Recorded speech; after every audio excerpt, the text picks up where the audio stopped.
Muy buenos días a todos nuestros estimados amigos y hermanos en Cristo Jesús, en todas partes de la tierra donde nos escuchan. Aquí estamos de nuevo para bendecirles con el maná celestial, con el alimento espiritual. ¿Estás listo para desayunar con el hermano Carrillo el pan espiritual? Aleluya. Qué precioso hermano, qué privilegio tan grande el que tenemos de estudiar la palabra. Fíjese que hay países donde es prohibido hablar de la Biblia. Si usted viviera en uno de esos países, bueno, no todos los países comunistas prohíben estudiar la Biblia, pero muchos países comunistas sí prohíben estudiar la Biblia. En Corea del Norte no se puede ser un cristiano muy libremente. En China comunista no se puede ser un cristiano libre. Así que nosotros somos muy privilegiados. Nosotros tenemos la gran bendición de haber nacido en el continente americano. Ustedes saben que el continente americano está compuesto por América del Norte, América del Centro y América del Sur.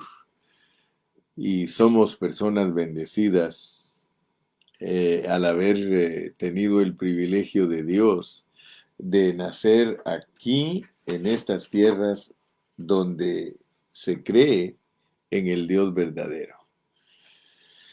De verdad que Dios se ha venido tratando poco a poco con todo el mundo, desde el mundo antiguo, desde los países del primer mundo, dice, los países del segundo mundo y los países del tercer mundo. No es que nos vean con desprecio cuando hablan de los países del tercer mundo, sino que es la forma secuente conforme Dios ha tratado con todos los habitantes de la tierra. Mundo número uno, mundo número dos, y ahora vino a finalizar aquí a este lado de la tierra, en el continente americano, el último en ser conquistado, porque nosotros somos los que fuimos conquistados, dizque por Cristóbal Colón, por los españoles. Pero gracias a Dios que tenemos este privilegio. Usted dele gracias a Dios que Dios le permitió nacer en estas tierras donde se cree en el Dios verdadero. Si hubiésemos nacido en la India, nos tocaría creer en los animales como dioses. Sí, si hubiésemos nacido allá en la antigüedad en Egipto, tendríamos que adorar también los animales y creer en los dioses de Egipto. Pero no, Dios a nosotros nos dio un privilegio muy grande. Y fíjese que estamos hablando de la iglesia, porque la iglesia comenzó allá en el Medio Oriente, cuando Cristo vino a esta tierra, cuando Él se encarnó. Todos sabemos por el libro de los Hechos que ahí se inició la iglesia, y la iglesia es la iglesia del Señor Jesucristo, y la fundó Él sobre las bases de sus apóstoles. Gloria a Dios. Entonces, debemos de estar bien claros, debemos de pedirle a Dios tener una palabra sobria y no estar confundidos, no estar participando pues de la confusión, porque en el mundo hay mucha confusión. Tengo ya 21 hermanos que se han conectado y solo 8 han compartido su página. Imagínense usted, yo siempre les tengo que decir, hermanitos, compartan la página. Por favor, compartan la página. Lo primero que tienes que hacer al entrar a escuchar al hermano Carrillo es compartir tu página. Así que yo los saludo a los que ya están conectados, pero saludo con un saludo más amplio y cordial a los que están compartiendo su página. Porque necesitamos ser evangelistas, no solamente ser maestros. Necesitamos ser evangelistas y de la única manera que vamos a evangelizar a nuestras amistades es por medio de la página. Usa los medios de comunicación para que otros conozcan el Evangelio. Esta es la manera de ser evangelistas. Seamos evangelistas todos. Seamos hermanos que predican la palabra a los inconversos y a los amigos. Tú tienes muchos amigos en tu página que ni siquiera conocen al Señor Jesucristo. ¿Por qué no los 4,400 que me siguen a mí, por qué no todos comparten su página para que toda la gente escuche el Evangelio? Si los medios nos los ha dado Dios para eso y son gratis, hermano, podemos predicar el Evangelio gratis. Pero todos los días se te olvida compartir la página porque el diablo no quiere que la gente conozca lo que predicamos.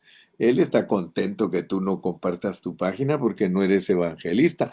Pero si tú compartes tu página desde el mismo momento que el hermano Carrillo te dice compártela, tú eres evangelista junto con el hermano Carrillo. Sí, estamos evangelizando, hermano, porque a muchos les está llegando esto como algo nuevo, pero a ti te llega como el alimento diario. A ti te llega como tu comidita para que verdaderamente estés bien convencido de lo que Dios te tiene haciendo en este mundo. Fíjate que ya estudiamos a Abraham, a Isaac, a Jacob, a Judá y a sus hermanos, y ayer estudiamos a Tamar. Así que hoy vamos a pasar a lo que nos revela Mateo capítulo 1 y versículo 3. Allí dice, Judá engendró de Tamar, ya estudiamos a Tamar, pero ahora vamos a estudiar lo que engendró Judá de Tamar, porque Tamar produce a Fares y a Zara. Judá produce a Fares y a Zara. Pero queremos entender con claridad qué es lo que Dios nos quiere enseñar por medio de Fares y de Zara. ¿Te recuerdas que hace unos días, quizá una semana, un amigo por ahí, un amigo judío, pero yo sé que es un mesiánico, un wannabe? Yo siempre le llamo a los mesiánicos wannabe porque ellos quisieran ser judíos. A ellos les llama mucho la atención el judaísmo. Yo conozco muchos hermanos que son cristianos que les gusta mucho el judaísmo. O sea que quieren ser judíos. Les llama la atención el kosher. Les llama la atención pertenecer a esa cultura, a esa ciudadanía terrenal. Pero yo quiero que ustedes vean que, como hemos venido hablando de la primogenitura, hemos venido hablando acerca de cómo Dios a nosotros, la iglesia, nos ha dado todos los privilegios en una manera espiritual, los privilegios que le ha dado a los israelitas. Los israelitas, ellos, ayer les dije que para nosotros es bastante extraño hablar de la primogenitura porque nosotros no tenemos esa cultura. La cultura judía, ellos a los primogénitos les dan doble tierra, les dan el sacerdocio y les dan el reinado. Son tres derechos o tres aspectos del derecho de nacimiento de ser primogénitos. Y les estoy diciendo esto porque la persona que estaba criticándome por medio de Facebook, sus comentarios eran de que yo no sé la Biblia, que yo no conozco la Biblia. Él dice, usted, yo no sé quién le enseñó, yo no sé por qué usted predica herejías, usted le enseña a las personas cosas que no son. Esa es la manera que él me juzga a mí. O sea que este negocio del hermano Carrillo no es muy fácil.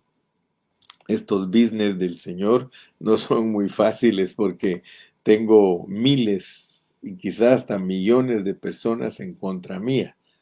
Pero eso a mí no me preocupa, porque la gente religiosa estuvo en contra de Cristo y estuvo en contra de los apóstoles, especialmente el apóstol Pablo, que es el apóstol nuestro de los gentiles. Él tuvo mucha oposición para predicar este evangelio y que llegara a todas partes del mundo.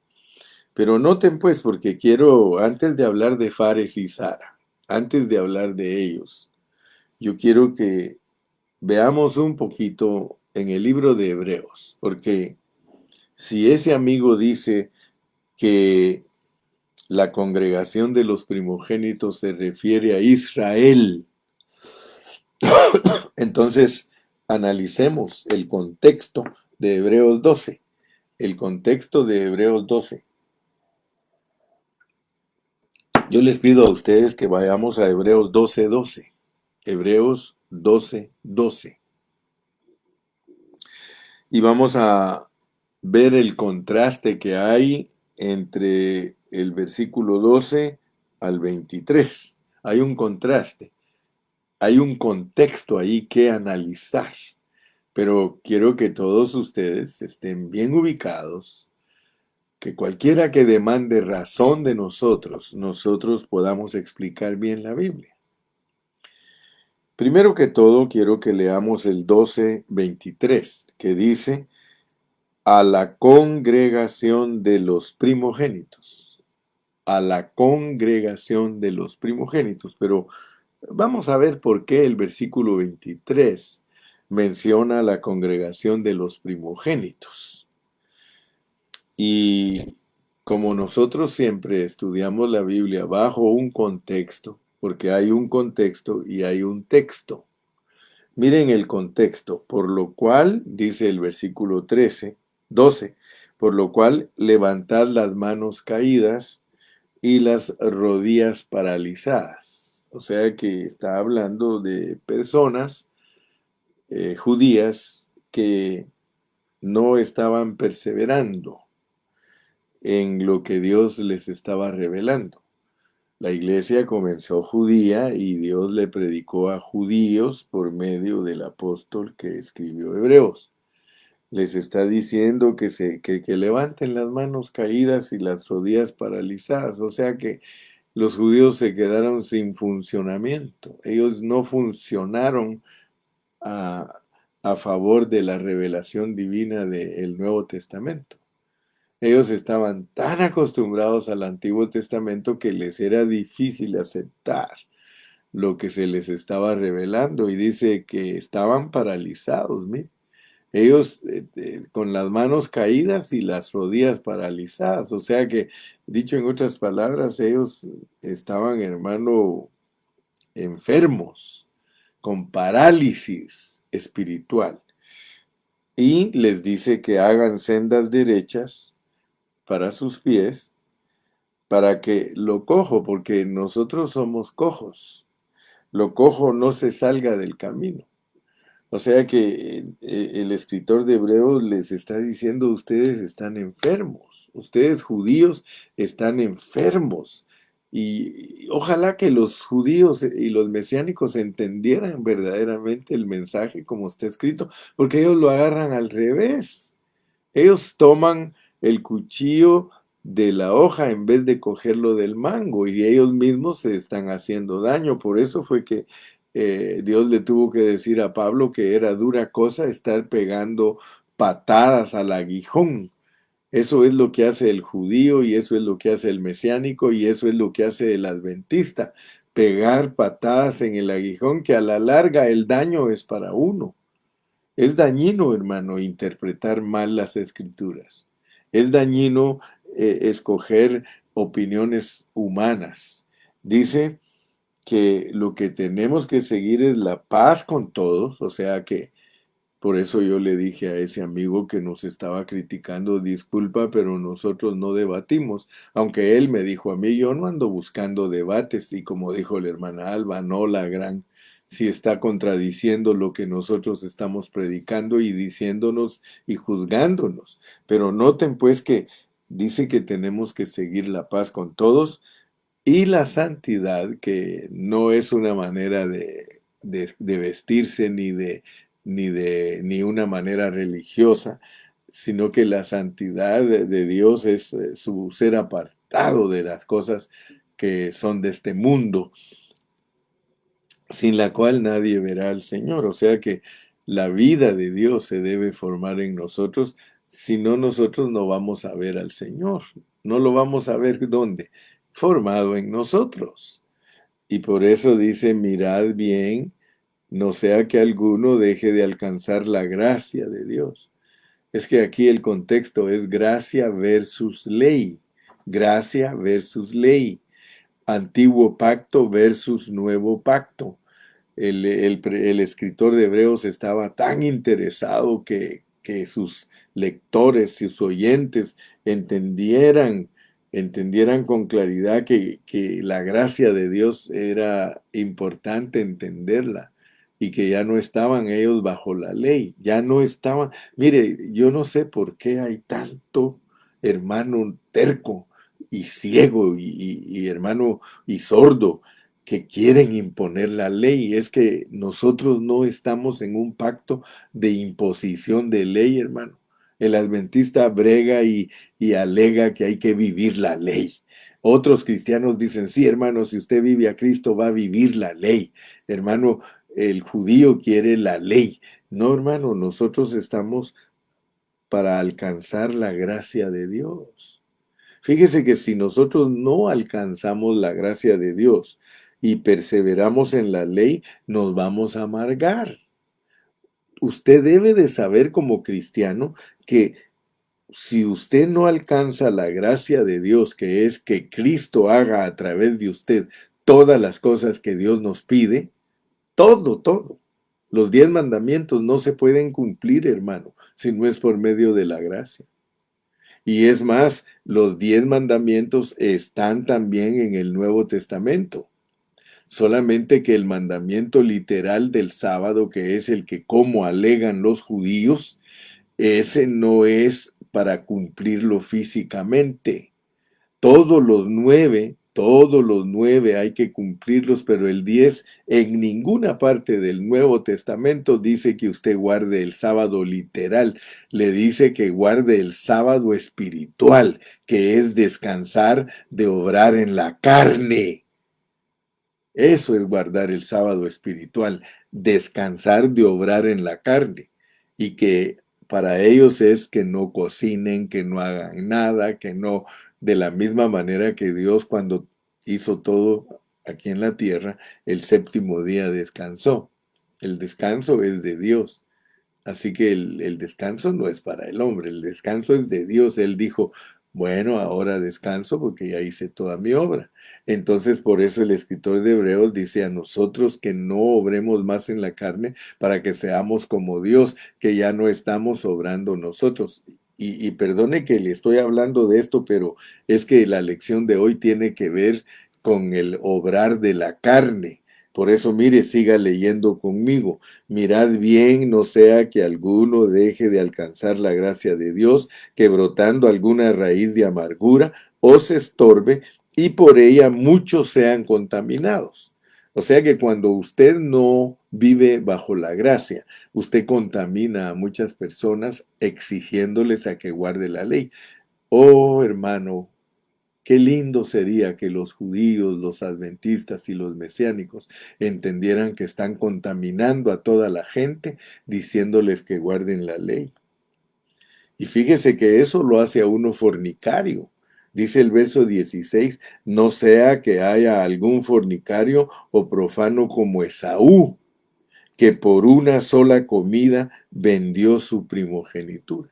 Entonces yo por favor quiero que usted vea qué significa en la Biblia la primogenitura para nosotros, porque estamos hablando de estos asuntos.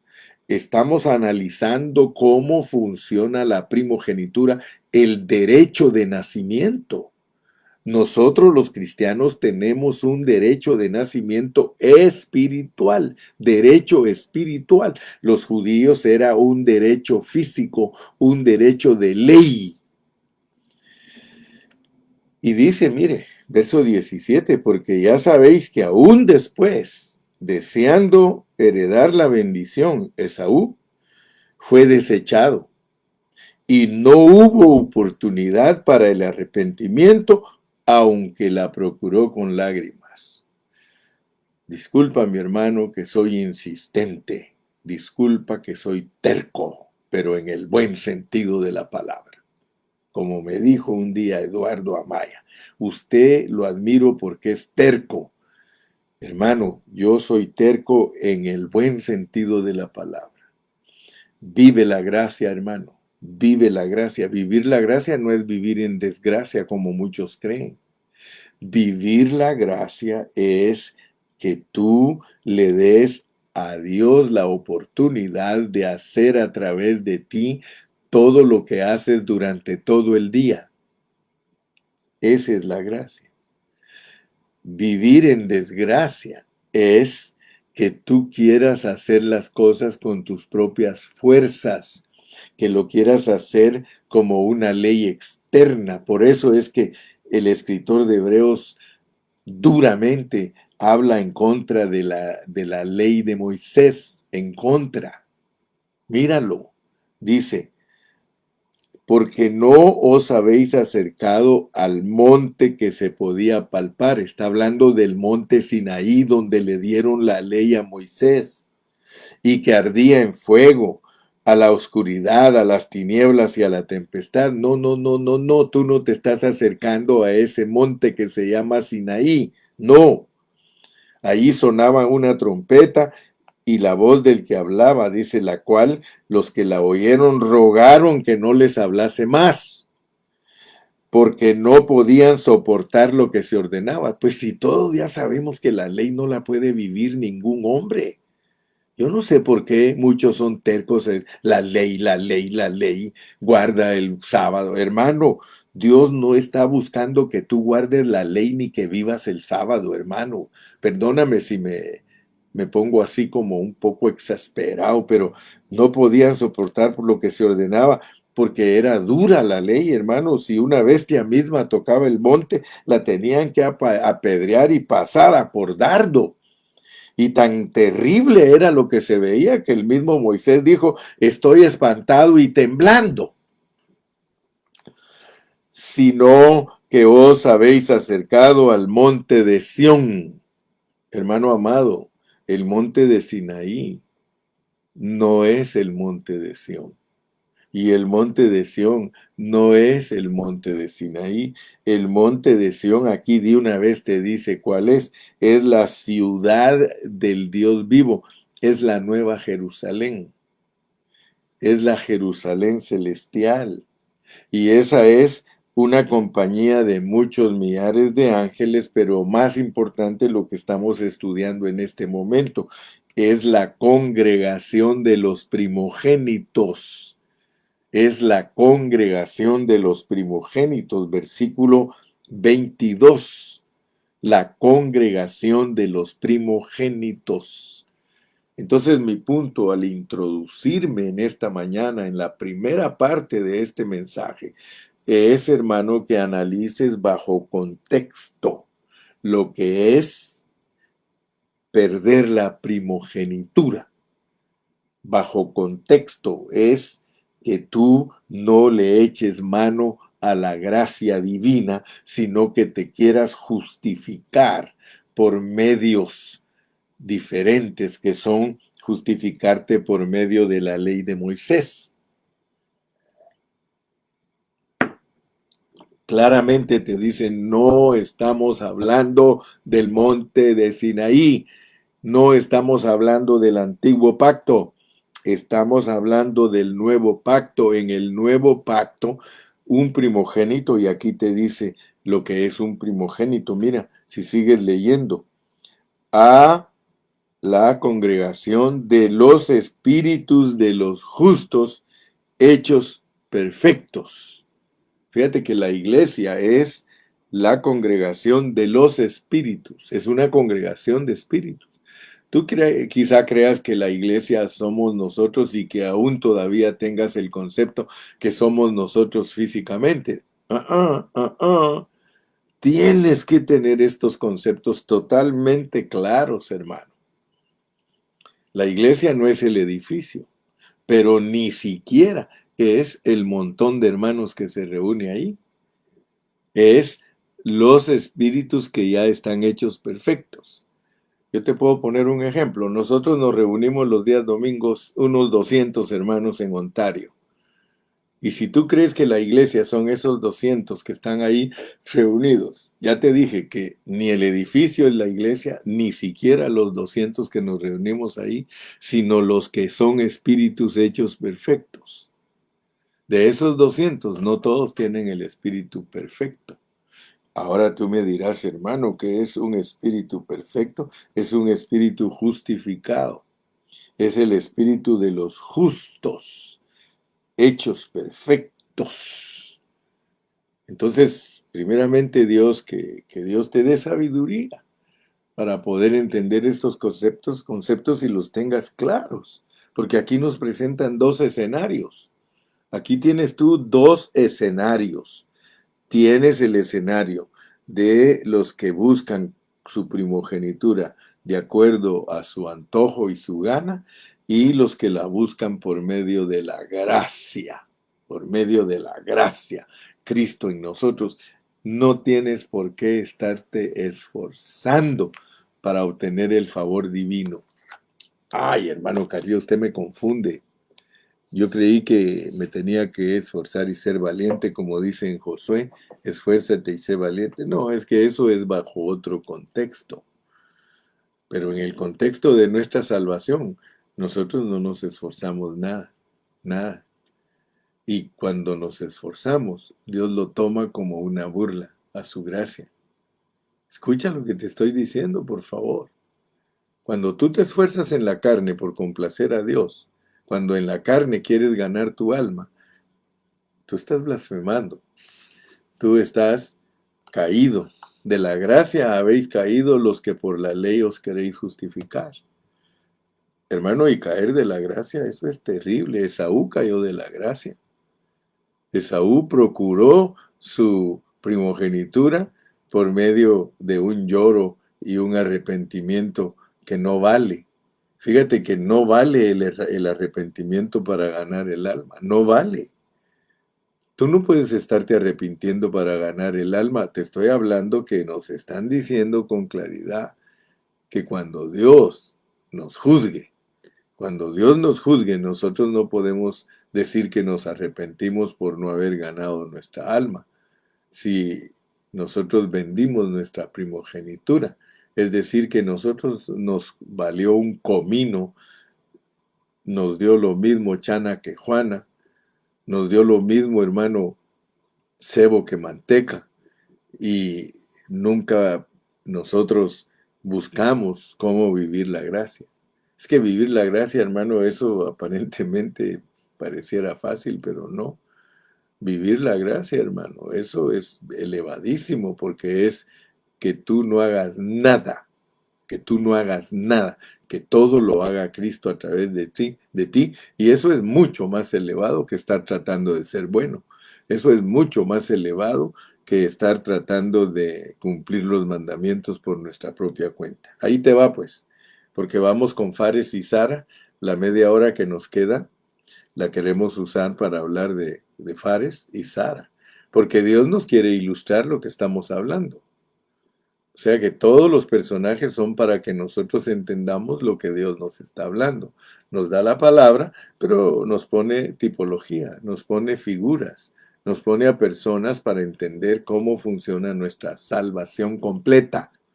Porque la salvación es completa cuando nosotros somos redimidos de nuestro espíritu, de nuestra alma y glorificados de nuestro cuerpo. Esa es la salvación completa y para allá vamos. Para allá vamos, pero todo pasa ahorita disposicionalmente. No estamos manifestados, pero sí estamos dispuestos. Nosotros primero entendemos nuestra salvación objetivamente y después la entendemos subjetivamente. Primero entendemos nuestra salvación posicionalmente, que todo es nuestro. Eso es cuando usted oye la palabra y la expresión que todo es nuestro posicionalmente, es que todo lo que Cristo ha hecho y logrado es para nosotros. Eso es posicionalmente. Pero lo tenemos que disfrutar en este tiempo disposicionalmente. Dicho en otras palabras, tenemos que disponer nuestro corazón para recibir toda la bendición. Gloria al nombre de Jesús. Entonces, Fares y Sara. Fares y Sara. Leemos pues en Mateo capítulo 1 y versículo 3, y dice que Judá de Tamar tuvo a sus dos hijos, a Fares y Zara. Está en el versículo 3 de Mateo. Pero tenemos que leer lo que sucedió en Génesis 38, del 27 al 30. Vamos a Génesis 38, del 27 al 30, para que entendamos a Fares y a Zara. Capítulo 38, versículos 27 al 30. Mire lo que sucedió, y no es casualidad que después de que nos hablan de Tamar, nos hablen de Fares y Zara. No es casualidad, es una secuencia divina, aleluya, es el didache de Dios, el que vamos a ver ahorita. Dice, y aconteció que al tiempo de dar a luz, he aquí había gemelos en su seno. Sucedió cuando daba a luz que sacó la mano el uno, y la partera tomó y ató a su mano un hilo de grana, diciendo, este salió primero. Pero volviendo él a meter la mano, he aquí salió su hermano. Y ella dijo, ¿qué brecha te has abierto? Y llamó su nombre Fares. Después salió su hermano, el que tenía en su mano el hilo de grana, y llamó su nombre Zara. Fíjate pues, porque mi carga al predicar el evangelio no es que solamente me escuches, sino que me oigas. ¿Qué? Voy a decirlo irónicamente. ¡Qué casualidad! Que después que nos habla de Tamar, que obtuvo la primogenitura por medios ilegales, y que ya entendimos lo que eso significa, y que a Dios no le interesan los medios cuando nosotros estamos por ganar a Cristo. ¡Qué casualidad! Que nos habla de sus dos hijos, de Fares y de Zara, y que nos los ponga en una manera en que soberanamente Dios es el que decide quién nace primero. Fíjate, pues. En el momento de que Tamar dio a luz a sus hijos, porque eran cuatitos, eran gemelos, trató de salir uno de ellos primero, pero no tuvo éxito. Sacó su manita y la partera le puso un hilo de grana, indicando que él era el primero en salir. Sin embargo, Fares lo seguía tratando, él seguía tratando de salir antes que su hermano. Así que el postrero se volvió el primero, y el primero se volvió el último. La partera se sorprendió, y esta es una buena ilustración de cómo ganar el derecho de primogenitura. Fares heredó la primogenitura. El hombre no la puede procurar. O sea que el hombre no es el que da el derecho de nacimiento. Es por el escoger de Dios. En el lado de la madre tenemos una parte de la historia, de que estamos ansiosos de la primogenitura, tratando lo mejor para obtenerla. Pero en el lado del hijo, nosotros tenemos la otra parte de la historia, que aunque tratemos de obtenerla, no depende de nosotros, sino de la soberanía de Dios. Es de hecho un asunto del escoger de Dios, lo cual no tiene nada que ver con nuestro propio esfuerzo. Leámoslo en la Biblia, hermano. Romanos 9:11. Romanos 9:11. Yo aquí tengo mi Biblia para que más atrás ya aparezca mi secretaria poniendo la cita, pero aquí tenemos Romanos 9:11. Romanos 9:11. Les dije que no tengo prisa, ni tú tampoco la tienes que tener. Romanos 9:11, mira lo que dice. Pues no habían aún nacido, ni habían hecho aún ni bien ni mal, para que el propósito de Dios, conforme a la elección, permaneciese. No por las obras, sino por el que llama. Fíjese que aquí el Señor nos habla bien tremendamente, hermano. Bien tremendamente, porque nos está hablando del nacimiento de Jacob y de Esaú. Y se nos dice que cuando Dios lo escoge a uno, lo escoge desde antes de nacer. Ahora, fíjese usted cómo Dios es tan particular, cómo Dios es tan meticuloso, que para enseñarnos a nosotros cómo funciona nuestra salvación tan grande, Él pone a dos gemelitos en un vientre. Y qué casualidad que los pone a pelear entre ellos que no tienen ni siquiera uso de razón, porque uno quiere salir primero que el otro. Mire lo que hace Dios. Es tan detallista Dios que tu salvación está planificada soberanamente y hasta te pone ejemplos de dos gemelitos que están en un vientre peleándose para salir el primero y le gana el segundo siempre. Fíjate, a Jacob amé, mas a Esaú aborrecí. Peleando Jacob en el vientre para salir.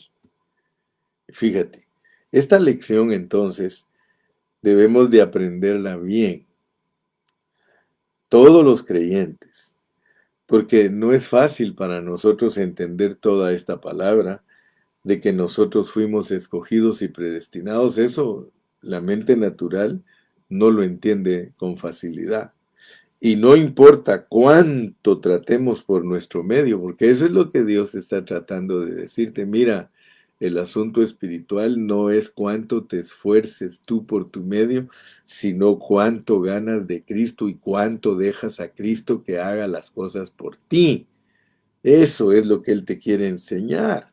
Porque al final de nuestra historia, Dios nos va a mostrar que Él nos escogió. Sí, sí. Dios nos va a mostrar que Él nos escogió y que todo lo de nosotros, Él era el que lo iba a hacer y producir. Y esa es una lección para aprender a descansar en Dios. Todo lo que Dios quiere es que tú aprendas a descansar en Dios. Nosotros solo amemos a Dios y dejemos que Él produzca todas las circunstancias que necesitamos. Mira, dale gracias a Dios. La Biblia dice que Él produce el querer y el hacer en ti. Así que tranquilo, deja que Dios produzca el querer y el hacer en ti, pero en lo único que tienes que esforzarte y tratar por todos los medios es de ser un colaborador de Cristo, de que todos los días le digas, Cristo, aquí estoy, yo sé que nuevas son tus misericordias cada mañana, así lo dice Lamentaciones 3, y gracias por ello, porque nuevas son tus misericordias cada mañana, aquí estoy delante de ti para pedirte que por favor captures mi pensamiento. La captura de mi pensamiento es que yo no quiero hacer nada en mi propia carne, yo quiero que tu voluntad, oh Cristo precioso, se haga en mí. Oh Dios, que tu voluntad se haga en mí es que yo le permita a Cristo vivir su vida a través de mí. Eso es que se haga tu voluntad. Y ya entendimos que todo aquel que hace la voluntad del Padre que está en el cielo es la madre de Jesús. En esta mañana quiero ser la madre de Jesús, quiero ser el hermano de Jesús, quiero ser la hermana de Jesús, para que Dios se agrade, para que Él sepa que estoy haciendo las cosas de acuerdo a su patrón divino, hermano. Yo te vuelvo a repetir, esta tarea no es fácil de entender para los cristianos, porque es vivir la vida de otro, es vivir la vida de otro. Entonces aquí, para finalizar hoy, yo podría recordarles algunas anécdotas y enseñanzas que enseñó el hermano Moody. Si usted busca en la enciclopedia, en la Wikipedia, usted busca en el diccionario bíblico, no en el diccionario, en la historia, usted busca quién era el hermano Moody y ahí le van a contar quién era el hermano Moody. Y él, en una de sus anécdotas, le dijo a unos de sus discípulos que estudiaban la Biblia con él, les dijo que en el cielo, había un rótulo afuera y un rótulo adentro. Es una ilustración, eso no lo dice la Biblia. Él usaba esa anécdota como una ilustración. Y él decía a sus discípulos, miren, este asunto es así porque algunos de sus discípulos, cuando entendieron el escoger y el predestinar de Dios, uno de ellos le dijo, fíjese, pastor, que estoy confundido, porque resulta que estoy entendiendo lo que es la salvación del creyente por gracia y que fuimos escogidos y predestinados.